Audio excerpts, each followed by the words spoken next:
wala kang kasalanan, kaya tahan na, ayokong makitang umiiyak ka dyan na mag-isa. Kasalanan ko lahat ng to, kaya itigil na ang paninisi sa sarili. Nagmahal ka lang diba, hindi naman sa gusto kitang masaktan at paluwa. Di ko lang talaga madama pag-ibig mo sa akin. Magmahal ka ng iba at wag mong iisipin, hindi ka sasaya kapag iyon na makapiling. Ang tunay na pagmamahal sa'yo magpapaligaya, yung tipong lalaking bubusuging sa pag-aalaga, yung hindi katulad ko na magaling sa pandadaya ng damdamin at mas ginusto pang maging malaya. Ilaan mo na lang sa iba ang iyong pagmamahal, kasi ang tulad mo sa akin ay hindi magtatagal. Kaya ko nagawa ito kasi ayoko lang mangyari kulong ka sa pagmamahal ko na di ko nasabing mahal din kita. Sana'y hindi na lang nakilala ang isang katulad mo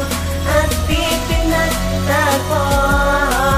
Tinangay lamang ng hangin ang mga pangarap na binuo nating dalawa. Na ilang beses mo pang ipilit ang iyong nais ay di ko magagawang mahalin ka dahil sa labis na kasinungaling ang taglay ng aking isipan at aking damdamin na di mo kaya malunasan. Bakit ba kasi hindi mo na lang ako kalimutan? Bakit ba kasi di mo ko magawang talikuran? Di naman kita mahal at yun na nga ang kasagutan. Natutugon sa iyo matagal ang katanungan, magmahal ka ng iba, pilitin mong hindi ako, kasi hindi ako yung taong magpapasaya sa'yo.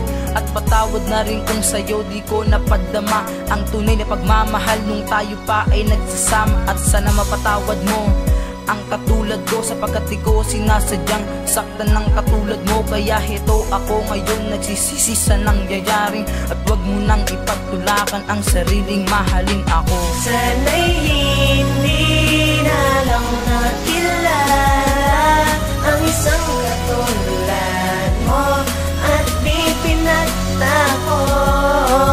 Tinangay lamang ng hangin ang mga pangarap na binuo nating Ilang dalawa. gabing pinag-isipan ng binuong desisyon sa aking isipan kung ito'y mabuting solusyon ng ating pagmamahalan na walang destinasyon, na di ko nais wakasan ito sa gantong konklusyon. Bagos aking binuksan ang isipan sa mga kaganapan, di naman sa nais kitang lisanin at pabayaan. Mas ginusto ko lang to kasi ayokong pahirapan ang damdamin mo sa piling ko na di matuturuan kung paano magmahal ng totoo at magsakripisyo. Sige lumayo ka na at wag mo akong gawing bisyo. Ayokong masaktan ka sa tulad kong hindi seryoso. Sa iba mo na lamang ilaan yan upang hindi mo madama ang tunay na kahulugan ng pagdurusa. At ang mahalin kita, alam mo bang hindi ko kaya? Kaya sana ako ay magawa mong patawarin. Patawad sa lahat at di ko nais paluhain ang katulad mo. Sana'y hindi